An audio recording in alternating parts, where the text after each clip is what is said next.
Words can't explain how I feel.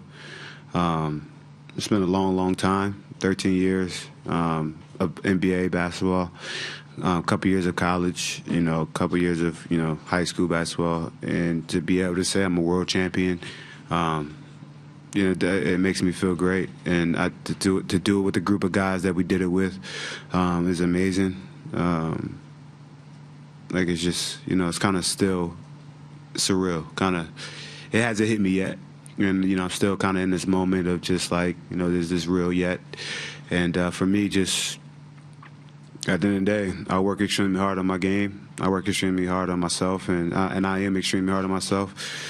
And I'm happy to be able to say I'm a champion, and it's been a long time coming.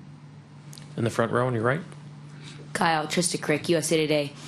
Fred was sort of joking when he was talking to you about you being one of the most slandered guys in the league. Do you feel that that's sort of the case? Obviously, it doesn't matter now. People got their own opinions. They're going to say what they want to say.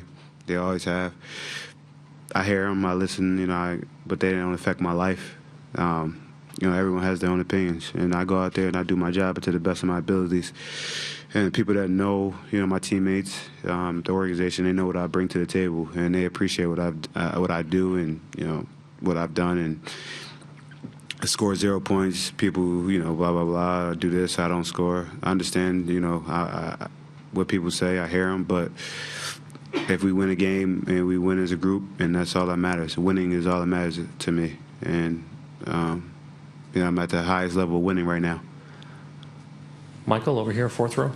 Kyle, you had the ball in your hand a couple of times at the end of Game 5, and they ended up forcing a Game 6. Where between those 2 days did you make up your mind that you were going to come out and impose yourself the way you did offensively in the first quarter? I took what the game was going to give me, but I wanted to be aggressive. I look back at every game we've played and we won. I've shot, double-figure times, and I was more aggressive. And the games, I think besides Game 1, but other games, all the other games that we won, I was more aggressive offensively, makes or misses. But people thought that we would kind of be like, oh, man, we gave away Game 5. But the group of guys that we have, we've been able to stay level-headed the whole time and understanding that we had a team that was going to come out here and play extremely hard. Fans were going to be loud, and they were going to fight to the death. And that's the one thing about that group. They fought to the death, and they got some great guys down there, great coaches. And, we tip our hat to those guys because they're the definition of champions. What did you learn about Kawhi during the last 2 months that you didn't know from the regular season? How tough. It's a lot. He's unbelievably good. He's been showing it all year. It's nothing you can, he's shown us this all year. And, he's an NBA Finals MVP again. Back right. Hi. Steve Futterman from CBS News. Congratulations on being an NBA champion. Thank you. You talked a bit before about the long NBA career, your college career, high school career. It's a long journey, and length does not necessarily mean you're going to have one of these happy endings. Can you talk about the satisfaction? Because there are many great players that probably don't get to this point. You have achieved this, and the thrill and the beauty of the satisfaction you have of being an NBA champion. It's kind of crazy, there's a lot of guys that has this same journey and they haven't been able to get to this point. And I'm just so happy to be able to be a part of it and to say I'm an NBA champion. I don't take it for granted at all.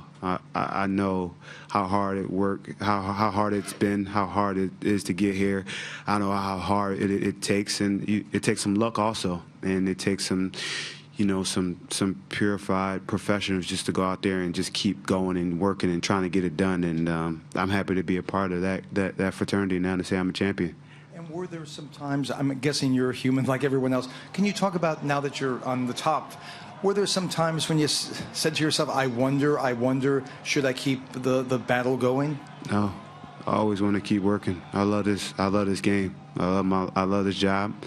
I love my life. I just continue to grow, just continue to get better as a man, as a basketball player, as an individual.